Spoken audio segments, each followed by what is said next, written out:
as well, this guy. This is the largest weapon the world has ever seen. I even said it that a big number of migrants that aren't undocumented are not even Mexican. They're from a bunch of other nations, even overseas. This is Oh, anyway, watching this video called Hitler's Insane Railway Gun. Guys, this isn't some video that we wouldn't normally watch, guys. This is Fern, okay? 38 years and still it's just no coincidence that welcome it's to the that. jungle. Does the jungle still exist, chat? This is the largest weapon the world has ever seen. This is the size of a tank. That's a human, and this is the size of the weapon's ammo. The Nazis called it Heavy Gustav. 1,350 tons. Chat, that's when they sent the guy to come with a parachute, drop in, and put the small powder in the gun because this was boning everybody, and it was thermite. First massive use of a little bit of powder, thermite. When they did that in the Walter White, and did it go to get the fucking barrel in the garage? Of steel, a 32-meter barrel, and 47 kilometers of shooting range. It took 4,000 workers just to set it up, and another 1,500 soldiers to operate it. We dug deep into the archives to bring you the story of this monstrosity. A megalomaniac weapon commissioned by no other than Adolf Hitler himself.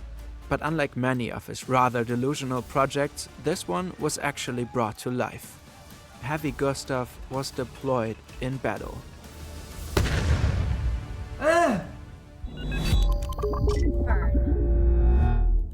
1937. Adolf Hitler is neck-deep in preparations for his war.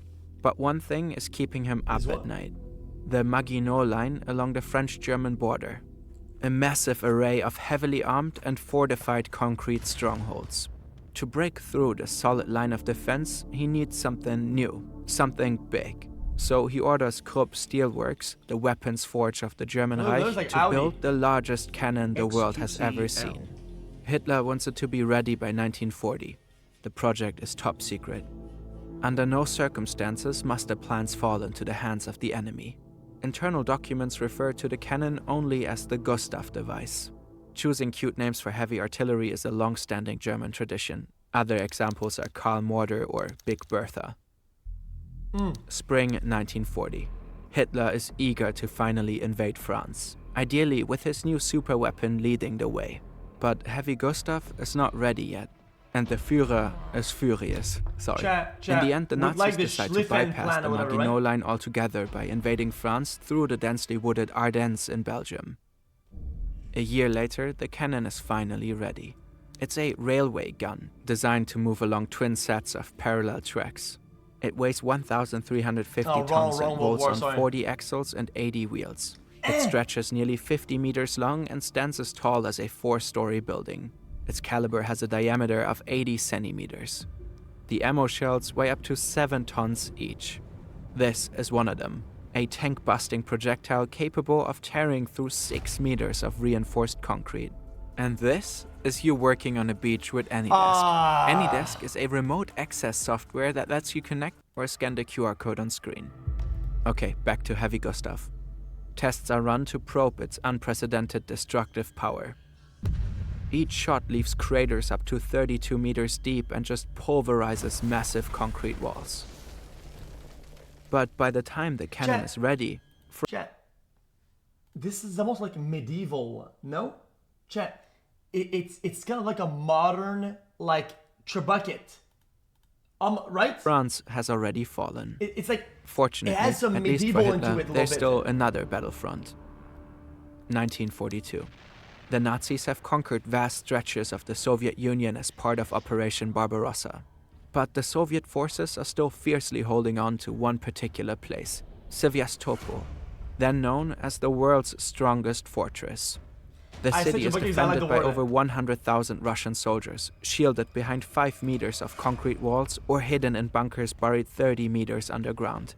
Hitler desperately needs a win. And Heavy Gustav could be the key to breaking through. But getting the massive cannon onto the battlefield is no simple task. Gustav has to be disassembled, loaded onto 5 separate trains carrying a total of 100 cars, and dragged through Poland. Once it reaches the front, the next challenge is finding the perfect spot to set it up. Reconnaissance planes are sent to scout the ideal firing position. It has to be far enough from enemy artillery to stay out of range. Eventually, they settle on a site about 25 kilometers from Sevastopol. Setting Gustav up is no small feat either. Soldiers have to lay 1,200 meters of railway tracks. And there's a unique challenge, the so-called firing. Even if he fires from kilometers away, right? Getting in that position, you need to secure a massive area because you don't want to be working on something, making a railway or some shit like that, and being that close to the enemy, 2 kilometers or some shit like that. You're gonna get bombarded by even some bad artillery. People walk forward, they push forward, they put artillery, then boom, it's kind of hard. It's like, this is useless. Curve. The barrel, it's 25 kilometers? Still. Itself can't be rotated to attack new targets. 2 massive diesel locomotives have to carefully shift the entire weapon along the tracks to adjust its aim. Secrecy is critical too. Soldiers have to build artificial hills and trenches to camouflage the weapon and keep it hidden from enemies. But Heavy Gustav also has to remain invisible from above, which is why the Nazis have brought a 500-man special unit called the Smoke Troop. If need be, they can shroud the entire area in a thick cloud of smoke to conceal the weapon from enemy aircraft. What? All in all, the operation requires over 5,000 people. Laying tracks, assembling the cannon, maintaining, guarding and camouflaging it, creating smoke screens and ultimately operating the gun. An enormous effort for a single weapon. Unsurprisingly, Nazi propaganda touts the cannon as a marvel of military engineering. Und das ist die neue schwere deutsche Artillerie. Dog shit, let's be honest. This didn't do shit. Okay. What is this? I think he is Alexander the Great, Napoleon or some shit like that. What the fuck is brother doing with it? This is fucking dog shit. Aufzüge und Schienenanlagen befördern die gewaltigen Geschosse zum Rohr. Diesem massierten Feuerhagel werden auch die letzten Festungswerke von Sevastopol auf die Dauer Bro nicht didn't cook this one. standhalten. Didn't cook anything. After 3 days of assemblage, Heavy Gustav is finally ready to fire. This is Fort Stalin. For days, Soviet soldiers have endured relentless shelling. But they remain steadfast, sheltered behind massive concrete walls. At 4:30 p.m., they hear a massive explosion ripping through the air from a distance. The Soviet soldiers don't know it yet, but at this very moment, they are the target of the largest cannon ever built. A 7-ton armor-piercing shell is now hurtling toward them, easily capable of blasting through all their defenses. Even the massive concrete walls of Fort Stalin are no match for a weapon of this scale. But then, nothing happens. The shell misses, slamming into the ground about 120 meters away from them. The Germans need almost an hour to reload their gun. Another shell is fired and misses again, this time by 150 meters. Then another, and another. 1,500 fucking soldiers to run it to make this operational. Holy shit. This is an official list of every shot fired on day 1 and how far they were off target. The next one is marked as a hit. But later, when search teams scan the area, they find no conclusive evidence of an actual impact. By the end of day 4, only 5 shells remain. They are all fired on day 5. And not a single one finds its mark. And just like that, they're out of ammo. Heavy Gustav has fired a total of 48 shots, a staggering 360 tons of ammunition. The official records claim 3 of them hit their target, but even that is debatable. The only confirmed hit was an underground ammunition depot, and that was probably luck. What was supposed to be a terrifying mega weapon turned out to be a massive and utterly useless monstrosity. There had already been doubts about the cannon's accuracy before it was first deployed. Some Nazi military officials suspected that the chances of actually hitting a target would be near zero, given the insane caliber size and shooting range. But they neither had the time nor the resources for proper testing. On top of that, the barrel wore out ridiculously fast. It became completely useless after just a handful of shots. In the end, Sevastopol fell. But Hitler's mega cannon had nothing to do with it. Did nobody have the heart to tell him? Or did he simply refuse to accept the bitter truth? We don't know for sure. Despite being a complete strategic and economic disaster, Heavy Gustav still served its purpose. As a flash... So it worked fine, guys. Guys, what a good project.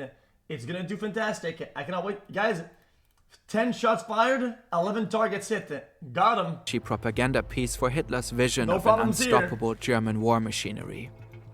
After its first and only battle, the railway gun returned back home to Rügenwalde, in what was then West Pomerania. A few final shots were fired during a demonstration. Hitler himself was there to witness his masterpiece in action. When the Nazis lost the war, he personally ordered the cannon destroyed, so the miracle weapon wouldn't fall into enemy hands, which was probably a complete waste of time. Oh, and if you ever wondered what it would look like if you were to fire Adolf Hitler 15 miles across Crimea from a 100-foot long cannon barrel, well, welcome to the jungle. Chat, remind me of the video, chat, about the movie with Hitler or whatever, and he's in the room and he's yelling at everybody. Chat, remember that old meme that people kept like reading the translation? Classic.